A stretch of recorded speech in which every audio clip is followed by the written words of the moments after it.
Assalamualaikum warahmatullahi wabarakatuh guys. Alhamdulillah wa syukurillah. Na'maduhu wa nusholli wa nusallimu ala rasul karim. Amma ba'd. Wahai saudara yang mulia, alhamdulillah juga kita masih diberikan Allah kesehatan, karya taufik dan hidayahnya. Maka dari itu saya ingin memberikan kisah-kisah keseharian saya dari beberapa hari yang lalu dan saya rangkum untuk hari ini. Kemarin itu saya kenalan bersama pemuda yang berasal dari Depok bernama Bakti Mulia. Saya berkenalan lalu memberikan kisah. Saya ambil dan dikutip dari para sahabat, dimulai dari namanya yang bernama Bakti Mulia ini. Langsung saya gabungkan ke kisahnya seseorang yang taat dan soleh, yaitu Uwais Al-Qarni. Dia tidak dikenal di muka bumi, tapi dikenal di arasnya Allah. Karena apa? Karena baktinya dia terhadap orang tua. Saya sambungkan ke nama tersebut, bahwa nama beliau adalah Bakti Mulia. Orang yang berbakti pasti hidupnya mulia. Saya pertanyakan lagi, baktinya yang mana? Terutama baktimu kepada ibumu. Dan tatkala dia lagi menjalani masa-masa training untuk pekerjaannya di sini, saya berikan semangat seperti itu. Itu gimana baktimu? Apabila kamu sudah lulus training, jangan lupakan ibumu.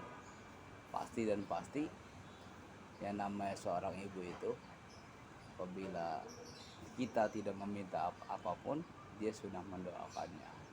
Itu wajib bagi kita seorang anak untuk meminta doa dari ibu kita masing-masing.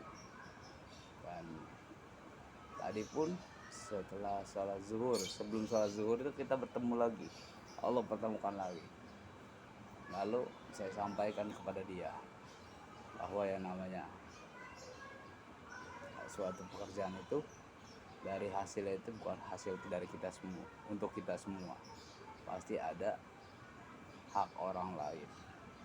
Situ saya sampaikan bahwa sudah berapa hari training sini? Sudah hampir 7 hari katanya. Lalu saya tanya lagi, sampai berapa hari? Sampai berapa bulan? Masa-masa training itu ya.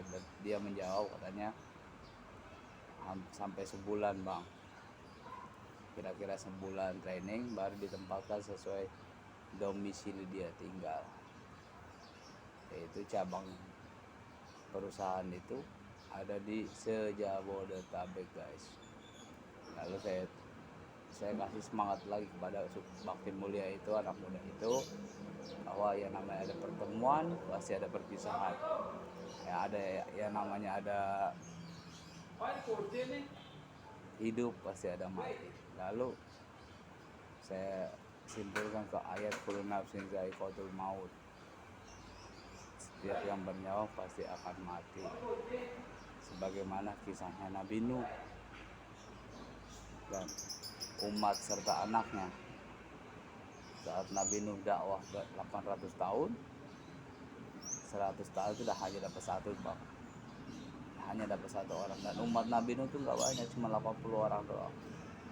Nabi Nuh capek, ngeluh, merintih kepada Allah, berdoa kepada Allah, ya Allah, binasakanlah umatku. Lalu Allah bilang, bikin kapal. Nabi Nuh menjawab, gimana ya Allah saya bikin kapal? Tanam dulu. Dari bahasa tanam ini saya simpulkan ke Bakti Mulia itu, pemuda tersebut. Lalu saya bilang, ya namanya ada perjuangan, pasti ya, hidup ini ada perjuangan. Nah perjuangan ini pasti ada doa kamu di orang tua kamu. Nah perjuangan kamu sekarang di kota orang, tempat orang, yaitu tempat saya, di wilayah saya. Insya Allah saya mendampingi, selalu mengingatkan, memberikan semangat pada bakti mulia pemuda tersebut. Lalu setelah Allah suruh tanam, tanaman tumbuh karena Allah yang menumbuhkan, Allah yang maha memelihara. Nabi Nuh bikin kapal. Setelah bikin kapal, saya kisahnya ini kapal dikasih kotoran sama orang-orang kafir. Setelah dikasih kotoran, orang kafir tersebut ini dikasih azab penyakit oleh Allah. Penyakitnya penyakit kulit. Lalu di antara mereka ada yang terpleset, singkat cerita terpleset dan mengenai kotoran tersebut, dan atas izin Allah penyakit kaum musyrikin ini sembuh seketika. Lalu mereka berteriak pada kaum musyrikin yang lainnya bahwa itu adalah obat, karena Allah yang ingin membantu Nabi Nuh dengan dari kejahatan orang kafir itu. Allah jadikan kotoran tersebut asbab dari obat dari penyakit orang kafir tersebut. Dan setelah itu Nabi Nuh diperintahkan oleh Allah untuk memasukkan semua umatnya, seperti berpasang-pasangan, seperti hewan, burung, segala macam. Lalu Nabi Nuh mencari ke dek bawah, di mana anak saya. Tidak ada. Bertanya ke dek atas, ke lantai 2, bertanya lain tidak ada. Langsung ke geladak kapal tidak ada.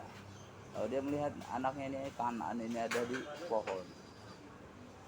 Setelah itu,